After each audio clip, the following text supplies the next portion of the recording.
Assalamualaikum warahmatullahi wabarakatuh. Bismillahirrahmanirrahim. Alhamdulillahi rabbil alamin. Wa bihi nasta'in ala umurid dunya waddin. Wassalatu wassalamu ala asyrafil anbiya'i wal mursalin. Sayyidina wa habibina wa syafi'ina wa qurrati a'yunina wa maulana Muhammadin wa ala alihi wa ashabihi wa dhurriyyatihi ajma'in, amma ba'd. Ashhadu an la ilaha illallah wa ashhadu anna Muhammadar Rasulullah wa ufawwidu amri ilallah. Innallaha basirun bil ibad. Hasbiyallahu la ilaha illa huwa alaihi tawakkaltu wa huwa rabbul arsyil azim. Qala Allah ta'ala fi kitabihil karim hikayatan an nabiyillahi Musa alaihi salam. Rabbi syrah li sadri wa yassir li amri wahlul 'uqdatam min lisani yafqahu qawli. Para alim, para asatidah, para bapak dan ibu sekalian, hafizani wa hafizakumullah, bil khusus segenap pengurus Masjid Al-Furqan Jati Unggul, yang semoga pengurusnya dan jamaahnya selalu dalam naungan rahmat, barokah, perlindungan serta bimbingan Allah Subhanahu wa ta'ala. Amin, Allahumma amin, insyaallah. Dan kita berdoa kepada Allah Subhanahu wa ta'ala, Allahumma inna nas'aluka ilman nafi'a wa rizqan tayyiba wa amalan mutaqabbala wa fatahallahu lana futuhal arifin.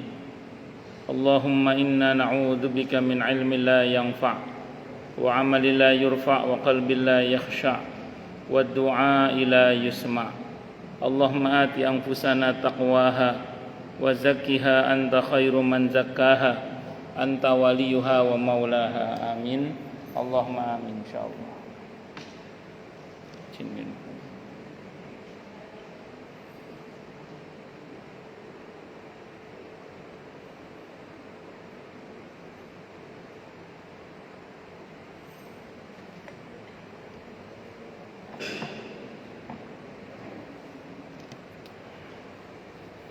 Bismillahirrahmanirrahim. Masih melanjutkan kajian kita Fikih Sunnah karya Said Sabiq rahimahullah rahmatan wasi'ah wa rahimallahu ulama al-muslimin. Qala al-muallif rahimahullahu ta'ala wa nafa'ana bihi wa bi'ulumihi fid dharain, amin. Bismillahirrahmanirrahim. Salman Al-Farisi radhiyallahu an berkata,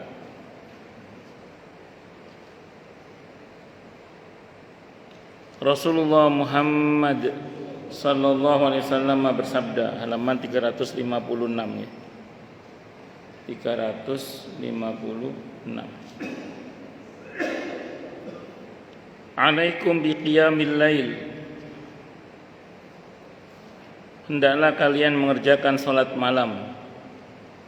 Fa innahu da'bus salihin. Maka sesungguhnya salat malam itu adalah kebiasaan orang-orang soleh qablakum, sebelum kalian. Wa muqarrabatun lakum ila rabbikum. Dan amal yang dapat mendekatkan kalian kepada Tuhan kalian. Wa mukaffiratun lisayyi'at, dan bisa menghapus keburukan-keburukan. Wa manhatun 'anil ism, dan mencegah perbuatan dosa. Wa muttaridatun lidda'i 'anil jasad, dan bisa menolak penyakit dari jasad. Jadi kalau merujuk kepada riwayat ini, Ini kata Salman Al-Farisi radhiyallahu anhu, Nabi kita Muhammad bersabda, ini riwayatnya riwayat At-Tabarani,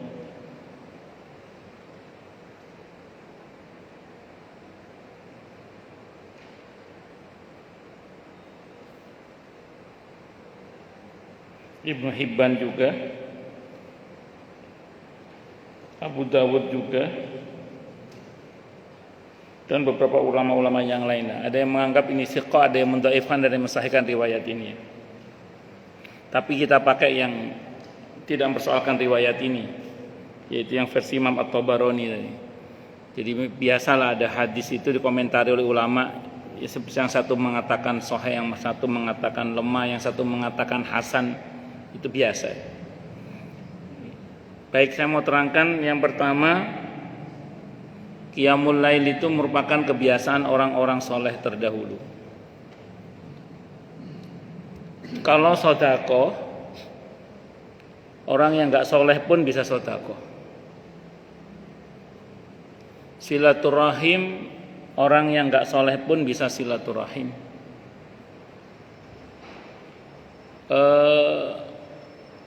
Dan aneka haji, apalagi haji umroh, koruptor bisa haji bisa umroh. Malah bisa tiap tahun. Tapi khusus untuk sholat malam ini memang kebiasaan orang-orang yang soleh. Karena di waktu malam itu kan ini jenis ibadah yang tidak ada yang tahu kecuali Allah dan kita saja. Karena malam orang pada tidur semua kan. Nah, makanya ketika kemudian ada orang di rumah di mana enggak ada orang, betul dia dan Allah saja, atau hanya ada anggota keluarganya di mana biasanya orang tengah keluarganya kelihatan aslinya, kok masih mau bangun guna sholat malam, itu kalau bukan karena bagusnya iman tidak bisa itu. Kalau bukan karena bagusnya iman tidak bisa. Nah, jadi karena bagusnya iman maka dia bisa bangun untuk sholat malam. Karena di waktu itu yang enak ya tidur. Di waktu itu yang enak apa? Tidur. Tapi orang malah bangun untuk sholat malam.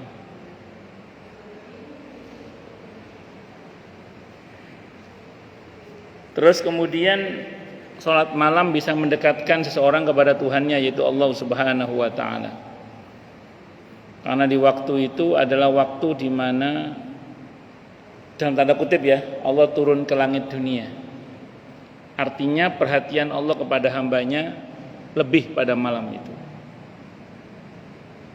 Sehingga doa-doa itu mustajabah. Taubat-taubat diterima oleh Allah Subhanahu wa ta'ala.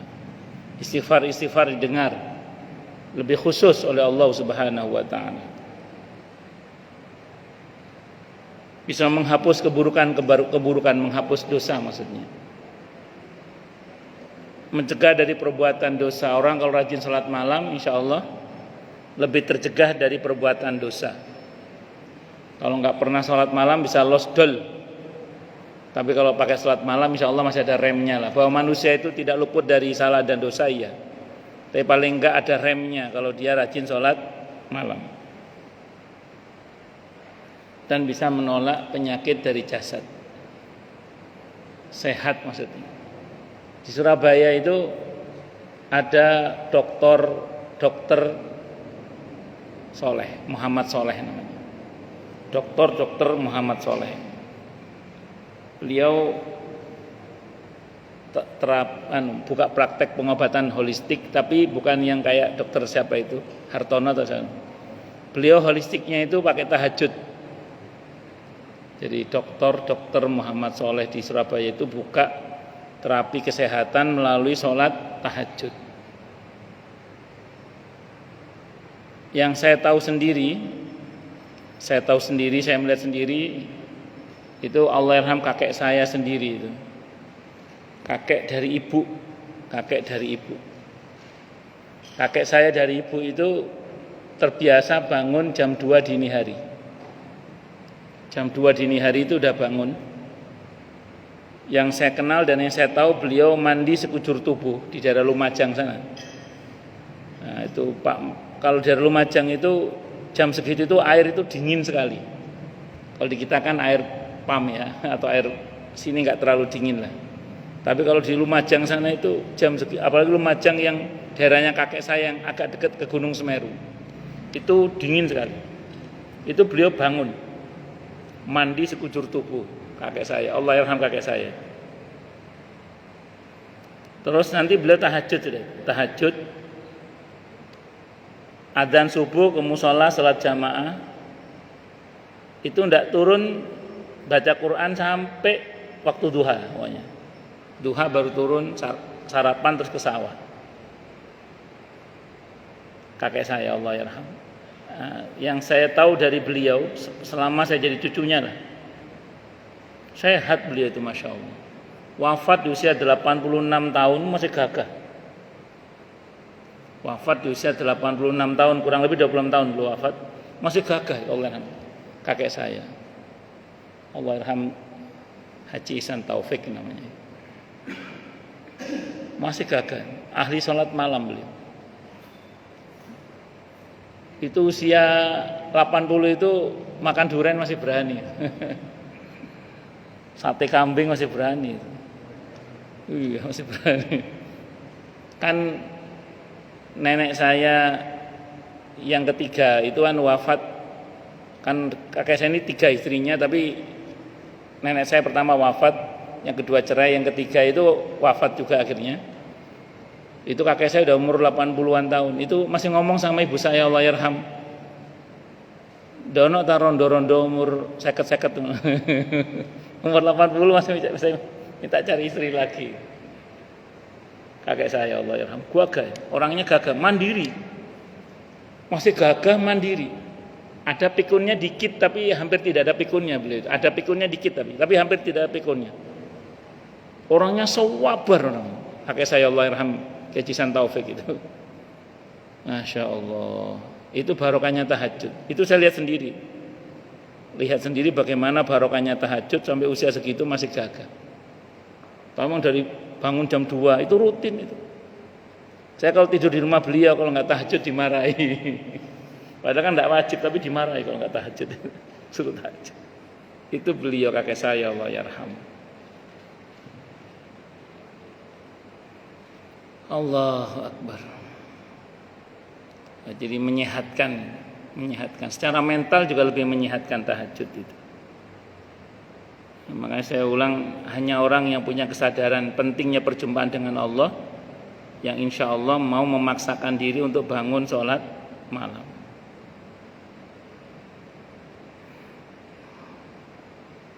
Itu sehat sekali, Masya Allah. Dan beliau wafat dalam kebiasaannya.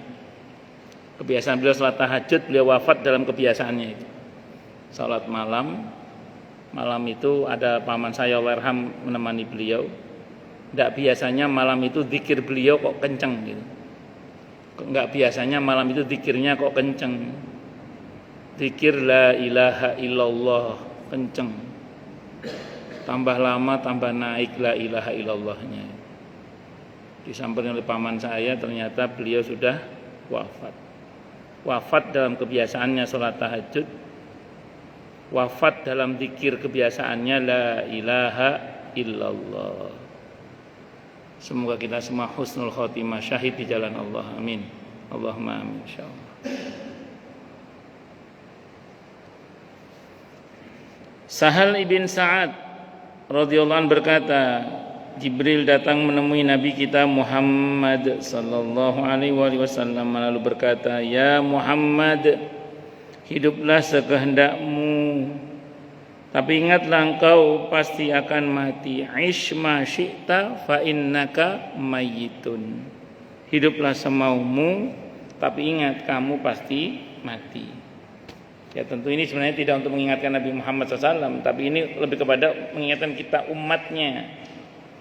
Kalau Nabi kan dijamin oleh Allah. Kalau kita ini maksudnya ingat, kita ini harus ingat bahwa hidup itu ujungnya adalah kematian kalau di dunia ini. Artinya jangan lupa loh, ada laporan pertanggungjawaban. Nah, kalau ada orang kok kayaknya lupa lupa mati maksudnya itu. Oh, diingetin.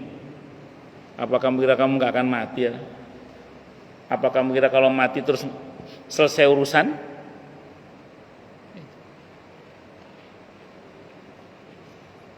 Karena ada orang kalau dinasihati itu nggak mempan.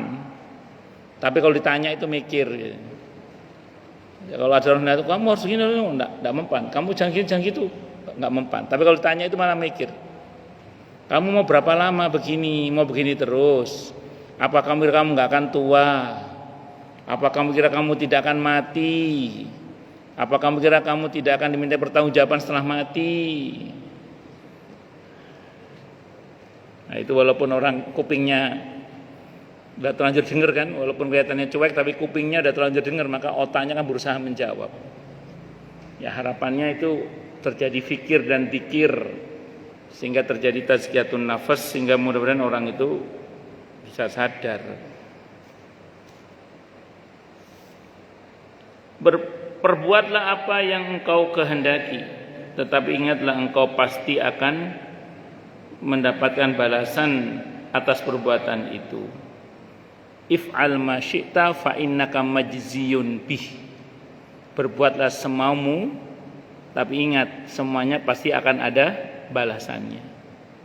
Faman ya'mal mithqala dzarratin khairan yarah wa man ya'mal mithqala dzarratin syarran yarah. Waduh, gimana Ustaz? Kita kan enggak tahu, dulu kita belum ngaji Ustaz. Kita mungkin dulu pernah berkata apa, menyakiti siapa, berbuat apa. Bagaimana ini Ustaz? Tobat, minta ampun pada Allah untuk semua dosa-dosa kita yang kita ingat maupun yang kita tidak ingat. Mudah-mudahan Allah tidak balas karena Allah mengampuni. Karena Allah kalau sudah memaafkan hambanya, kata Allah, yang lalu darimu aku tidak peduli. Yang lalu darimu aku tidak peduli. Bahkan Allah akan ganti dengan kebaikan-kebaikan. Al-Furqan ayat 70 itu. Faulaika yubaddilullahu sayyiatihim hasanat. Allah akan ganti keburukannya dengan kebaikan-kebaikan. Kita tobat minta ampun pada Allah.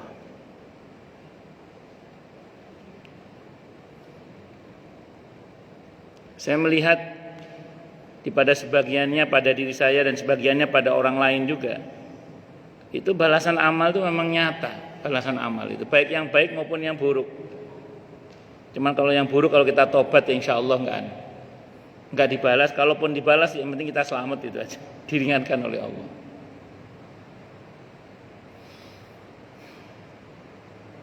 Hati-hati nggih, hati-hati. Omong harus diingat semua ada balasannya.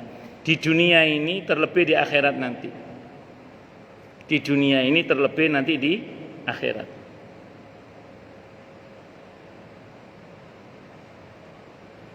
Semoga Allah selamatkan kita semua dari keburukan di dunia maupun di akhirat nanti. Amin. Allahumma amin insyaallah. Semoga Allah tidak permalukan kita di dunia ini, terlebih di akhirat nanti, bukan karena kita tapi karena Allah. Amin. Allahumma amin insyaallah. Mudah-mudahan. Perbanyak tobat nggih. Tobat, istighfar, minta ampun pada Allah Subhanahu wa taala. Jangan dikira orang-orang yang zalim, yang gagah-gagah, yang full power, yang kaya raya, yang sebagian orang mengatakan kok enggak mati-mati sih. Oh, belum. Ada masanya.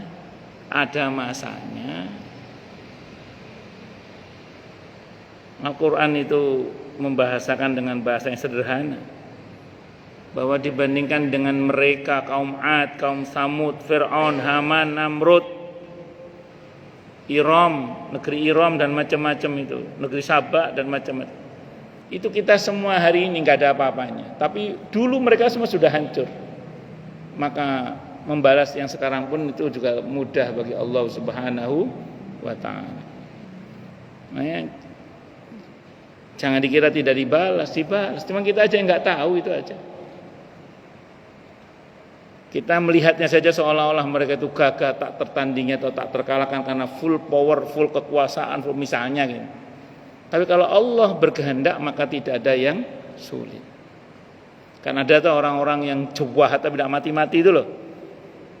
Rasanya orang ini jauh tapi kok nggak mati-mati. Kok masih jaya saja. Saya sering sampaikan di sini. Ya, Allah itu memang senang nunda. Allah itu senang apa? Menunda. Karena Allah itu pengen hambanya itu tobat. Kalau tobat, gak tobat ya wassalam. Allahu Akbar. Semoga kita semua termasuk orang-orang yang Allah anugerahi taubatan nasuha sebelum wafat. Amin. Allahumma amin insyaallah. Allahu Akbar. Lanjut. Cintailah siapa saja yang engkau cintai, tapi ingatlah engkau pasti akan berpisah dengannya. Ahbib ma syi'ta fa innaka mufariquhu. Cintailah apa saja yang kau kehendaki, tapi ingat kamu pasti akan berpisah dengan apa yang kau cintai itu. Kecuali kita mencintai karena Allah. Nah, itu nanti akan tetap bersama karena Allah, walaupun pisah di dunia tapi di akhirat ketemu lagi. Karena apa? Karena saling mencintainya karena Allah. Ketahuilah bahwa kemuliaan seorang mukmin adalah dari salat malam yang dia kerjakan. Kemudian kemuliaan adalah sifat merasa cukup. Kemuliaan dalam sifat merasa cukup. Jadi ketahuilah bahwa kemuliaan seorang mukmin adalah dari salat malam yang ia kerjakan. Artinya apa? Kalau kita ingin menjadi pribadi yang mulia, harus rajin sholat malam. Kita ini Bapak Ibu sekalian, hafizhani wa hafidhakumullah, saat ini ya, maksud saat ini, mungkin secara ekonomi kita boleh kalah. Secara politik internasional misalnya kita boleh kalah. Di pada banyak hal lah, kalau yang sifatnya duniawi kita boleh kalah, teknologi kita boleh kalah. Tapi kita akan betul-betul kalah kalau kita nggak sholat malam. Tapi kalau kita masih mau sholat malam, di situ nilai seorang muslim masih diperhitungkan. Kenapa? Karena di dalam sholat malam itu ada ijabah doa, ada ampunan dosa, ada janji kemuliaan dari Allah Subhanahu wa ta'ala. Tentu di samping amal-amal soleh yang lain ya, seperti qobliyah subuh, sholat subuh berjamaahnya, dan lain-lain. Dan di antara efek dari kemuliaan sholat malam itu ada di antara bentuk kemuliaan karena sholat malam itu adalah sifat merasa cukup. Jadi karena dicukupi oleh Allah. Merasa cukup ya karena dicukupi oleh Allah. Enggak serakah, enggak senang ngambil hak orang lain. Merasa cukup dengan yang halal sehingga tidak perlu dengan menghalalkan segala cara untuk mendapatkan sesuatu dengan cara yang haram misalnya. Cukup dengan yang dimudahkan oleh Allah untuk dirinya dan tidak serakah mengambil tindakan-tindakan yang sifatnya mendolimi orang lain. Karena merasa cukup tadi itu.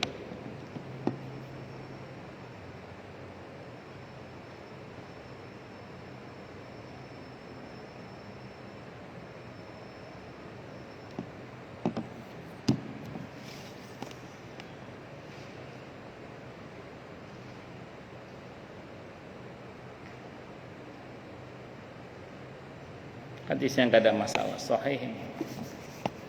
Berikutnya dari Abi Darda radhiyallahu an. Ndak kena hapusi pun tua nih, itu kayak kacamata. Kadang pakai kacamata juga enggak kelihatan ya. Harus pakai kajian lampu itu.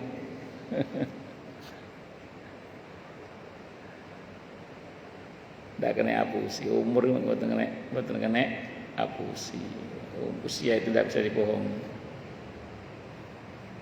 Oh iya, kalau gini kelihatan, Pak.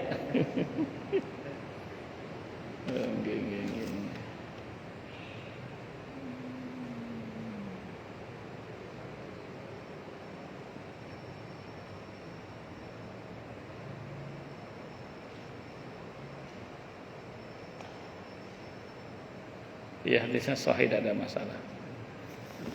Ya Allah, saya mulai masalah mata itu umur 40-an itu, ketika itu baca apa gitu, kok enggak jelas. Saya baru ngeh, ya Allah. Ternyata bukan mata saya sedang apa, ternyata memang sedang harus pakai kacamata. Oh, lanjut. Abu Darda radhiyallahu an meriwayatkan bahwa Nabi kita Muhammad sallallahu alaihi wasallam bersabda, salah satun, ada 3 macam orang yang yuhibbuhumullah, Allah mencintai mereka. Wa yadhaqu ilaihim, dan Allah tertawa kepada mereka. Maksudnya Allah senang itu ya. Jangan bayangkan Allah tertawa sebagaimana tertawanya makhluk. Pokoknya kita imani saja ini, dan ini pertanda bahwa Allah itu senang sama makhluk itu, maksudnya gitu. Alladzi idzan kashafat fi'atun qatala wara'aha bi nafsihi lillahi azza wa jalla fa imma ayyuqtala wa imma ayyan surahullah azza wa jalla wa yakfihi fa yaqulu unzuru ila 'abdi hadza kaifa sabara li bi nafsihi. Kata Nabi, pertama orang yang berperang ketika pasukan muslimin terpecah dengan mempertaruhkan jiwanya untuk Allah Subhanahu wa taala, yaitu dengan 2 pilihan, gugur atau mendapatkan pertolongan Allah. Allah Azza wa Jalla berfirman, lihatlah hambaku ini, wahai para malaikatku, dia begitu sabar untukku. Jadi ketika perang, pasukan kaum muslimin sedang kocar-kacir. Ya, satu orang ini merangsek ke depan, bonek. Nah, ini pasukan bonek. Dengan 2 kemungkinan, terbunuh atau ditolong oleh Allah. Bonek. Maka Allah kagum dalam tanda kutip ya kepada hamba yang seperti ini, yang mengatakan, lihat itu, dia rela mengorbankan dirinya, maju karena aku, untuk berjuang di jalanku itu. Allah. Unduru ila 'abdi hadza, lihatlah hambaku ini, kata Allah, kaifa sabar, bagaimana dia bisa sabar li karena aku, binafsihi, terkait dengan dirinya itu. Kalau dalam konteks kekitaan bagaimana kira-kira? Di saat semua orang capek berjuang jadi pengurus masjid, kok jenengan masih mau berjuang jadi pengurus masjid dengan sabar? Insya Allah jenengan dipuji oleh Allah. Ini luar biasa ini.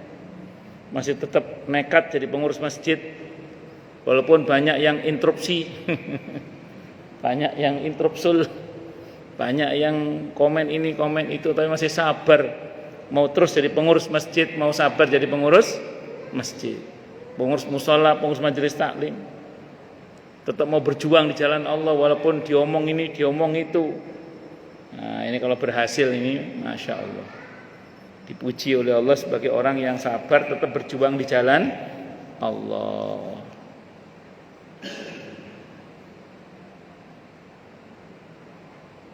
Terus berikutnya, walladzi lahum ra'atun hasanatun, dan seseorang yang mempunyai seorang istri yang cantik. Syaratnya istrinya apa? Cantik. Ya, istri cantik ya menurut suaminya. Ya masa menurut tetangganya. Dia diberi istri yang cantik, wa firashun layyinun hasanun, dan kasurnya empuk. Kasurnya apa, Bu? Empuk. Istrinya cantik, kasurnya lembut dan bagus, empuk maksudnya itu, mentul-mentul. Fayaqumu minal lail, dia malah bangun di tengah malam untuk sholat malam. Bangun di waktu malam untuk sholat malam, maksudnya ini bukan cuma bangun untuk kencing saja, bukan. Bangun untuk kencing saja enggak masuk ini. Bangun untuk sholat malam. Fayaqulu, maka berfirman Allah Ta'ala, fayadharu syahwatahu wa yadhkuruni. Oh, dia itu kok bisa-bisanya meninggalkan syahwatnya dan menyebut aku, zikir kepada aku. Walau sya'a raqada, padahal kalau dia mau dia bisa saja milih tidur, tapi dia malah milih bangun. Allah senang sama hamba ini. Dia tinggalkan syahwatnya untuk menyebut aku. Padahal kalau dia mau dia bisa saja tidur, tapi malah bangun dia. Allah, ini Allah kayak sewenang ini. Walladzi idza kana fi safarin, dan orang yang apabila ada di dalam perjalanan wa kana ma'hu raqbun, sementara dia mempunyai rombongan, bersama rombongan maksudnya, fasahiru, maka kemudian mereka tertidur di malam hari, summa haja'u, kemudian mereka bangun, faqama minas sahari, maka dia bangun dari waktu sahur, di waktu sahur, fi dharra wasarra, dalam keadaan sulit maupun dalam keadaan lapang. Jadi orang yang sedang berada dalam perjalanan bersama rombongannya tidak dapat tidur di malam hari, kemudian tertidur. Orang itu bangun di waktu subuh untuk mengerjakan, di waktu sahur lebih tepatnya, subuh di waktu sahur, baik dalam kondisi sulit maupun dalam kondisi senang.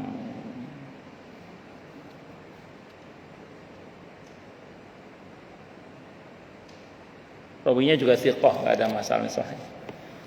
Ada orang dalam perjalanan, kayak kemarin Pak Giro jalan-jalan ke villa.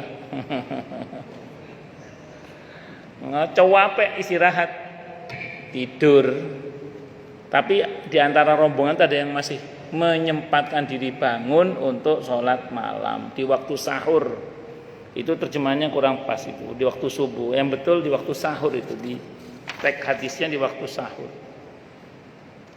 Jadi dia bangun di waktu sahur, maksudnya apa? Di ujung malam sebelum subuh. Untuk apa? Sholat malam. Baik dalam keadaan susah maupun dalam keadaan mudah, dia tetap istiqomah bangun sebelum subuh, waktu sahur. Kalau tadi yang pertama kan di waktu malam, tantangannya istri dan kasur yang empuk. Kalau yang ini enggak, kecapean dalam perjalanan tapi masih berusaha bangun untuk sholat malam sebelum subuh di waktu sahur itu, dalam keadaan lapang maupun dalam keadaan sempit. Maka orang seperti ini dipuji oleh Allah Subhanahu wa ta'ala. Memang ini kondisi-kondisi yang enggak mudah, memang kondisi-kondisi yang tidak mudah, karenanya diapresiasi dengan pahala yang besar. Kalau mau kita simpelkan, semua tiga itu tadi itu kan kejadian-kejadian yang luar biasa. Coba lumrahnya orang dalam peperangan, kalau ketika semuanya mundur, lumrahnya apa? Ikut mundur kan? Ini enggak maju, bonek ini. Lumrahnya semua orang udah angkat tangan, bahkan angkat kaki, enggak mau jadi pengurus masjid. Ini kok masih mau ngurus masjid, masih mau ngurus musola, majelis taklim, masih mau. Wah, ini dipuji oleh Allah, luar biasa ini. Kenapa? Karena lumrahnya orang mundur, ini malah maju. Nah, tapi semangatnya karena Allah ya, bukan karena yang lain-lain. Yang kedua, lumrahnya orang kalau punya istri cuantik, pakai kof nih, kasuri mentul-mentul, itu lumrahnya itu ya seneng turu. Ini kok malah seneng tangi sholat malam. Nah, ini luar biasa, dipuji oleh Allah ini. Nah, lumrahnya orang kalau capek ya gak mikir tangi, pokoknya istirahat aja udah. Tapi ini masih sengaja mengagendakan bangun walaupun di ujung malam. Bangun apa di ujung malam bersama rombongan dalam perjalanannya itu. Ini berkaitan dengan safar, dimana umumnya orang kalau safar itu capek. Umumnya orang kalau safar niku capek. Orang safar naik pesawat, mau naik kendaraan yang enak itu tetap tidak tahu kenapa capek aja. Tapi ini masih mau bangun untuk menyempatkan apa sholat malam.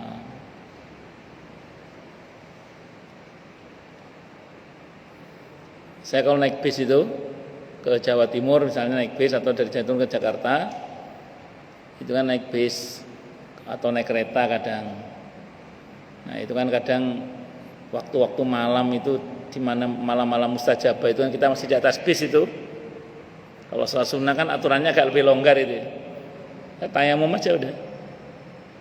Karena mau turun, mau wudhu itu kalau bis itu, kalau saya kan sering naik bis yang tingkat itu, yang double decker itu. Kalau ke kamar kecil yang kan samping nggak enak karena goyang-goyang, ya tayamum aja udah, tayamum sholat tahajud. Nah, sholat tahajud. Karena aturan kalau sholat sunnah aturannya lebih mudah, lebih longgar aturannya. Sholat tahajud, sholat witir di atas bis. Nah, di waktu-waktu di mana memang kita sudah tidur tadinya. Allah. Kalau di kereta malah lebih enak kalau di kereta. Pun itu menyempatkan. Adab melaksanakan sholat malam. Disunahkan bagi orang yang hendak mengerjakan sholat malam untuk melakukan hal-hal berikut ini. Yang pertama, ketika akan tidur hendaknya ia berniat akan mengerjakan sholat malam. Abu Darda radhiyallahu anhu meriwayatkan bahwa Nabi kita Muhammad sallallahu alaihi wasallam bersabda, "Man ata firasyahu," barang siapa yang mendatangi tempat tidurnya, wa huwa yanwi ayyaquma, dan dia niat untuk bangun sholat malam, fa yusalliya minal lail, maka kemudian di akhirnya sholat malam, fa ghalabathu ainuhu fayusalliya minal lail, maka dia berniat untuk atau akan mengerjakan sholat malam, fa ghalabathu ainuhu, ternyata matanya mengalahkannya, enggak bisa bangun, hatta yusbih, hingga subuh, maka kutiba lahu ma nawa, maka dicatat untuknya apa yang dia niatkan. Wa kana naumuhu shadaqatan, dan adalah tidurnya itu sedekah, diberi pahala alai atasnya, min rabbih, dari tidurnya. Jadi tidurnya dinilai sebagai sedekah dari Allah. Jadi ini yang disebut dengan innamal a'malu binniyat wa innamal likulli imri'in ma nawa. Amal itu dengan niat, setiap orang mendapatkan apa yang dia niatkan. Makanya orang itu kalau tidur jangan asal tidur. Niat untuk sholat malam. Andaikan enggak bangun malam itu sudah diberi pahala seperti yang kita niatkan. Itulah kenapa dalam madhab Syafi'i juga orang itu kalau belum haji, setiap kali masuk musim haji hendaklah niat haji. Saya ulangi, orang itu kalau belum haji itu hendaklah dia niat haji kalau sudah masuk musim haji, Syawal, Dzulqa'dah, Dzulhijjah. Nah, niat itu apa? Al-qasdu, kesengajaan kuat. Nah, karena kesengajaan yang kuat berarti harus dibuktikan dengan nabung, dengan sungguh-sungguh dalam berdoa. Itu yang berangkat 15 tahun, 20 tahun itu nabung tiap hari 2.000, 5.000. Ya, kalau mau cepat sih nabungnya 2.000 US dollar, 5.000 US dollar, itu cepat berangkat insyaallah. Berikutnya adalah yang menghapus kantuk dari wajahnya ketika bangun tidur, bersiwak, memandang langit, dan membaca doa yang diriwayatkan dari Rasulullah Muhammad SAW. Ini doanya ini biar ngantuk ini. La ilaha illa anta subhanaka astaghfiruka li dzambi wa as'aluka rahmatak. Allahumma zidni ilma wa la tuzigh qalbi ba'da idh hadaitani wa hab li min ladunka rahmah innaka antal wahhab. Alhamdulillahilladzi ahyana ba'da ma amatana wa ilaihin nusyur. Ya Allah, tiadalah selain tiada ilah selain Engkau. Maha suci Engkau. Aku memohon ampun kepadamu atas dosa-dosaku. Aku meminta rahmat-Mu. Ya Allah, tambahkanlah ilmuku, jangan Kau palingkan hatiku setelah Engkau memberiku hidayah. Berikanlah aku rahmat dari sisi-Mu. Sesungguhnya Engkau Maha Pemberi, segala puji bagi sesungguhnya Engkau adalah Zat yang Maha Pemberi. Segala puji bagi Allah yang telah menghidupkan kami setelah mematikan kami, dan hanya kepadanya semua makhluk dibangkitkan. Kemudian hendaknya ia membaca 10 ayat terakhir dari surah Ali Imran, sesungguhnya dalam inna fi khalqis samawati wal ardi wa ikhtilafil laili wan nahari la ayatin liulil albab alladzina yadhkuruna Allaha qiyaman wa qu'udan wa 'ala junubihim wa yatafakkaruna fi khalqis samawati wal ardi rabbana ma khalaqta hadza batila subhanaka faqina adzabannar sampai akhir surah Ali Imran. Ini biar gak ngantuk ya. Ini kalau nggak junub, kalau bapak-bapak tidur junub jangan baca ayat ini. Ini kalau nggak junub ya. Allahumma lakal, terus kemudian baca doa Allahumma lakal hamdu anta nurus samawati wa ard wa man fihin wa lakal hamdu anta qayyimus samawati wal ard wa man fihin wa lakal hamdu antal haqq wa wa'dukal haqq wa liqa'ukal haqq wa liqa'uka haqq wal jannatu haqq wan naru haqq wan nabiyyuna haqq wa muhammadun haqq wa sa'atu haqq.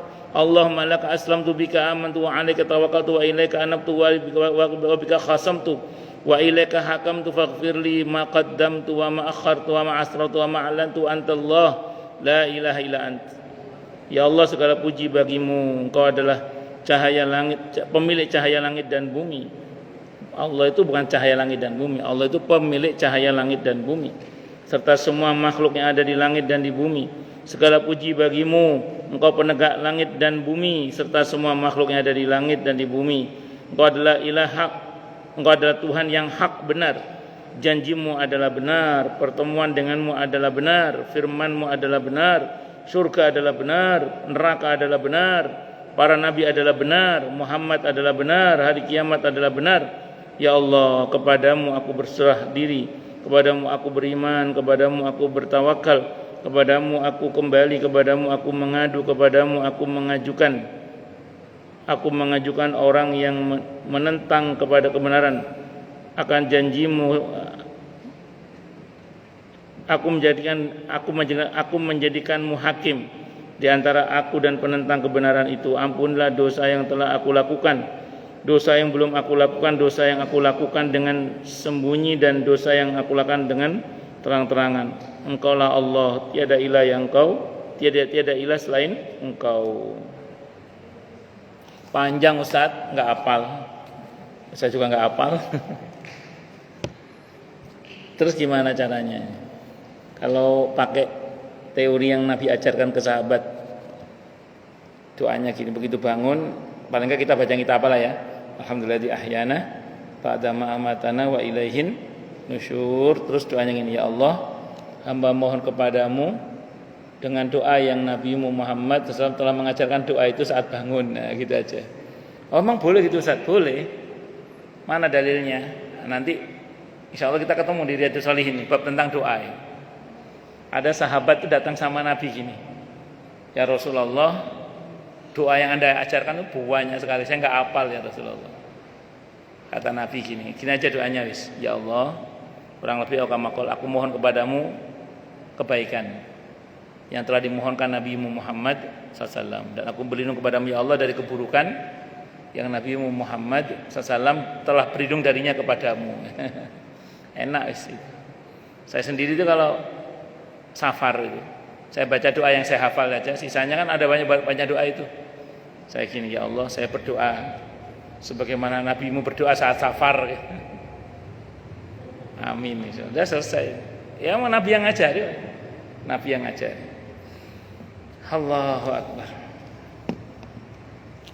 Ya, kalau kita hafal ya hafal lebih baik. Kalau nggak hafal ya gitu aja, doanya gitu. Wallahu a'lam bishawab. Baik, silakan yang mau tanya, protes, marah boleh silakan. Masalah itu masalah yang lain boleh, monggo kalau ada.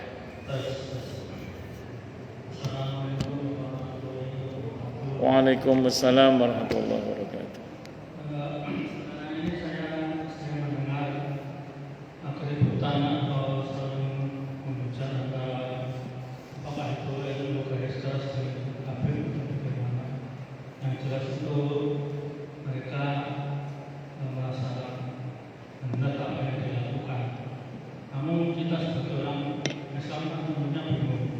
Sebenarnya apa sih yang dipermasalahkan dan Habib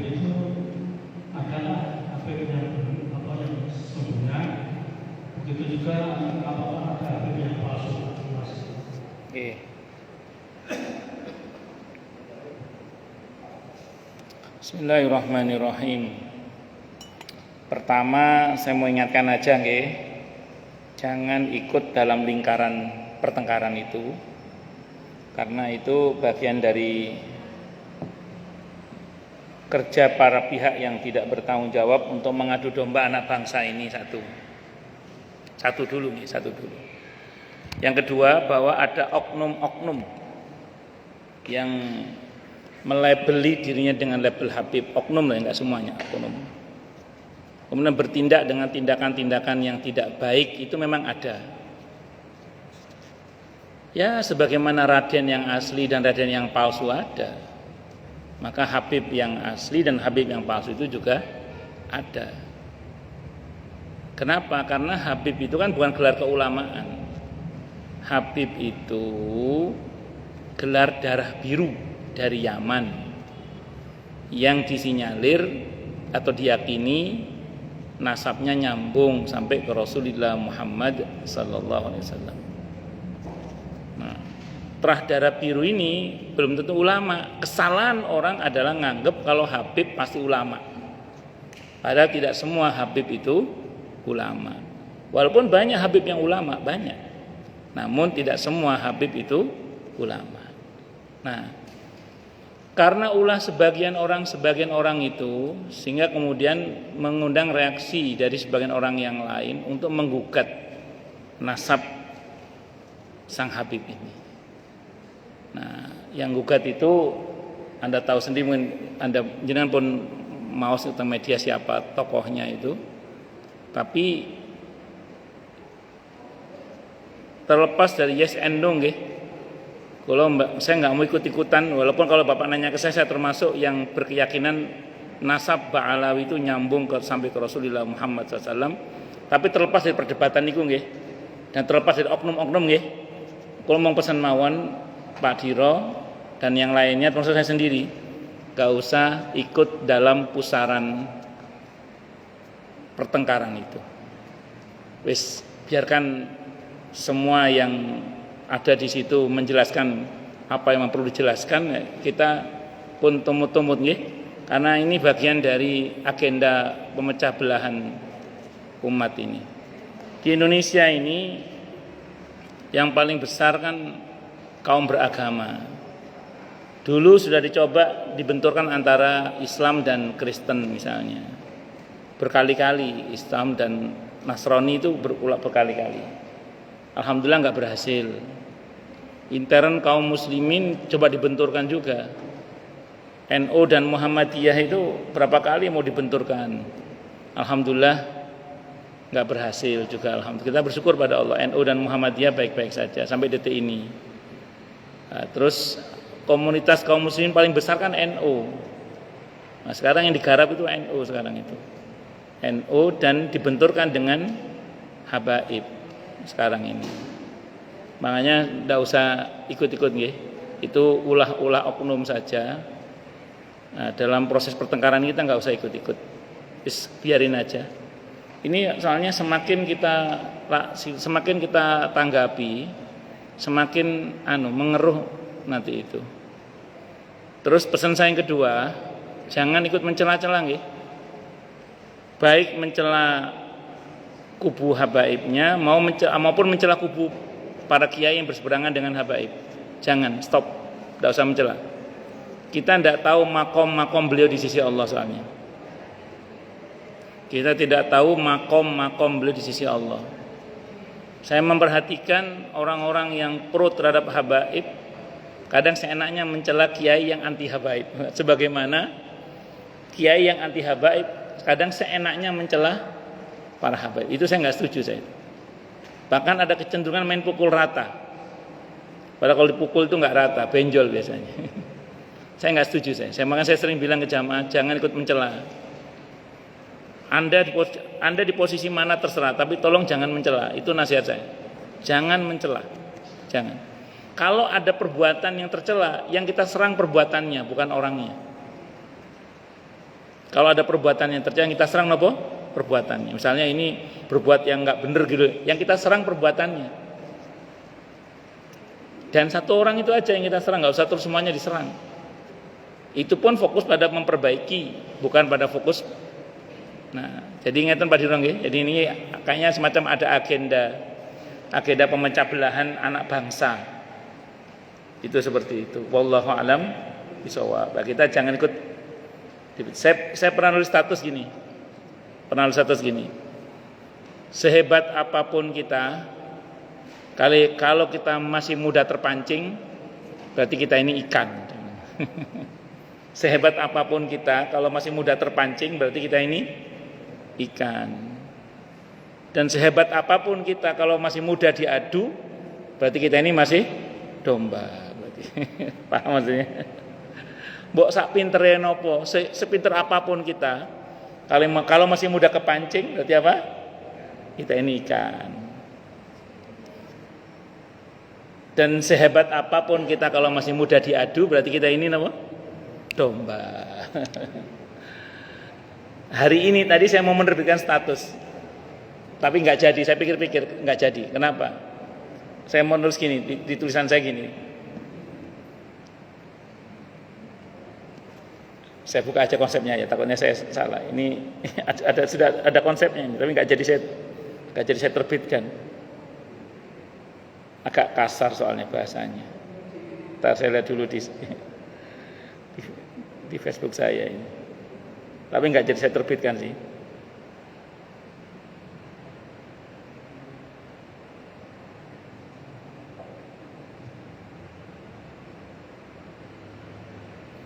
Ora mung menungso iwak wae bakal slamet nek iso njaga cangkeme. Bang. Ora mung menungso iwak wae bakal slamet nek iso njaga cangkeme. Kasar toh, makanya nggak jadi saya terbitkan. Maksudnya ikan itu kalau bisa jaga mulutnya dia selamat. Ada orang mancing itu, kalau dia bisa jaga mulutnya kan selamat dia. Tidak hanya ikan, manusia pun akan selamat kalau dia bisa menjaga mulutnya. Jadi tidak hanya manusia, bahkan ikan pun akan selamat kalau dia bisa menjaga mulutnya. Ning kalau nulis pakai basa Jawa. Tapi nggak jadi saya terbitkan, nggak jadi, takutan. Kok nganggo cangkem itu nggak enak. Oke, monggo yang lain silakan, monggo Pak.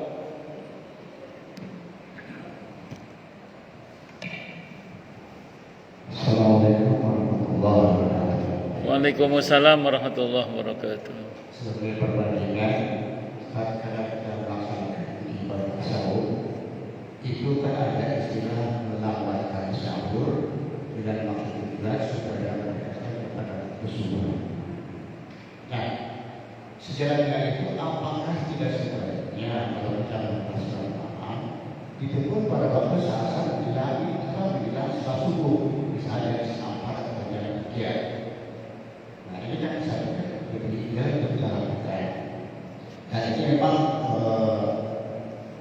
untuk kita ini masih bisa dilakukan secara normal demikian.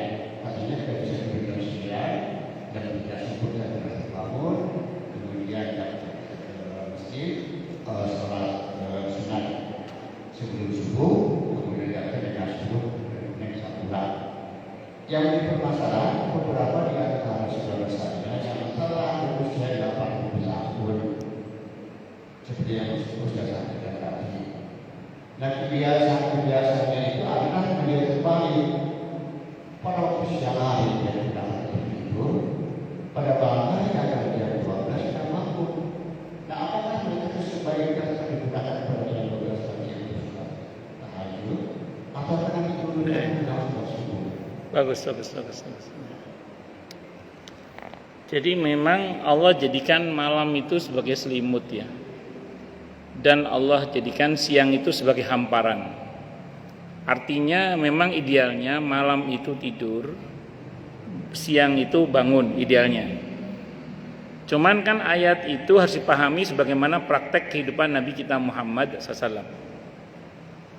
Saya sering sampaikan di sini bahwa Nabi itu punya jam tidur, Nabi itu. Tapi Nabi nggak punya jam makan. Yang saya tahu ya, sependek yang saya pelajari, Nabi itu nggak punya jam makan Nabi. Tapi kalau jam tidur Nabi punya.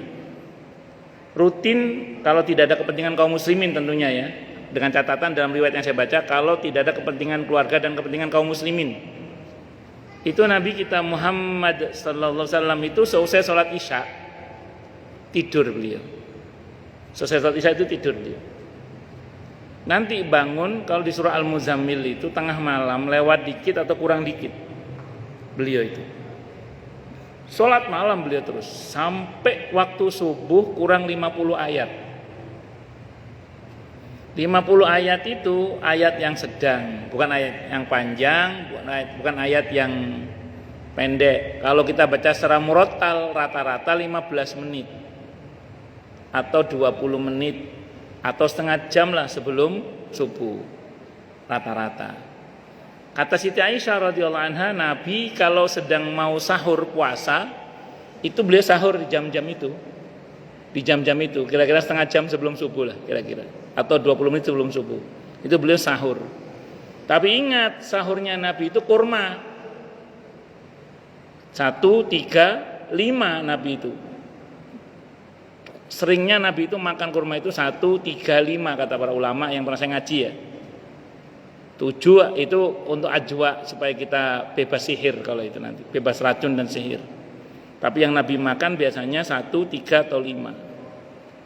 Cukup waktu itu. Tapi kalau kita makannya rawon, tengkleng, tongseng, rames, belum lagi kalau ibu-ibu masih ngangetin, itu kalau setengah jam sebelum subuh kayaknya nggak cukup itu. Makanya kita harus paham konteks juga Pak. Memang kalau mau sahur, tapi ya kalau mau sahur, karena menu kita beda sama menunya Nabi. Menunya Nabi sederhana, nggak pakai ngangetin, mau kurma. Kalau ibu-ibu kan masih ngangetin ini, belum yang goreng ini, goreng itu. Belum lagi yang makannya pelan, guys. Nah, makanya kita kadang ngambil jadah sahur itu. Saya sering kalau terutama kalau ada jadwal subuh ya, itu jam 3 udah sahur. Ada para ustadz mengatakan itu bukan sahur namanya. Kan konteks saya beda sama konteks normalnya orang yang tidak ada jadwal kuliah subuh atau zaman Nabi di mana makannya cuma kurma. Satu. Yang kedua, tapi saya tetap ngejar barokahnya waktu sahur. Menjelang subuh saya minum seteguk air, itu sahur saya yang saya berharap ada barokahnya itu kalau Nabi sedang berkenan sahur. Kalau beliau nggak berkenan puasa hari itu, beliau tidur lagi, kata Siti Aisyah radhiyallahu anha. Kadang tidur beneran, kadang tiduran. Setelah itu beliau pas adzan subuh bangun, langsung sholat qobliyah subuh, sholat subuh berjamaah. Nanti setelah isyraq beliau baru turun menemui seluruh istrinya. Kemudian beliau kembali ke masjid untuk ada kajian duha sampai menjelang zuhur. Nabi tidur lagi menjelang zuhur. Namanya qailulah, tidur sebentar sebelum zuhur. Nabi itu jam tidurnya sehari 3 kali. Setelah isya, menjelang subuh, sama sebelum zuhur. Kalau yang sebelum subuh itu kadang tidur, kadang tidak tidur beliau. Tergantung beliau sahur apa tidak sahur. Nah, sampai sini sebenarnya kalau kita ikuti arahan Nabi, ya waktu malam memang untuk istirahat, tapi jam berapa istirahatnya itu? Nah, sepatutnya lah memang di pada pertengahan malam kalau kita sanggup. Kalau kita nggak sanggup, paling nggak di sepertiga malam akhir kita bangun untuk sholat malam. Kalau tadi yang saya ceritakan kakek saya itu memang beliau punya kebiasaan bangun jam 2 dini hari. Tapi beliau nggak tidur siang juga. Wong beliau itu kakek saya Allahyarham itu habis subuh itu habis sholat subuh itu terus bablas baca Quran sampai duha ya. Nanti beliau baru turun sarapan terus ke sawah beliau. Ke sawah sebelum zuhur pulang sudah. Sholat zuhur jamaah di mushola. Nanti istirahat, siangnya itu istirahat. Menjelang asar udah bangun lagi beraktivitas sampai malam lagi beliau itu. Dulu kakek-kakek kita kan yang pertanian gitu, berangkat dari pagi ke sawah itu, nanti menjelang zuhur pulang, sholat zuhur dilanggar di musola itu, nanti istirahat, menjelang asar bangun sholat asar, habis asar kadang ke sawah lagi sebentar, balik lagi sebelum maghrib,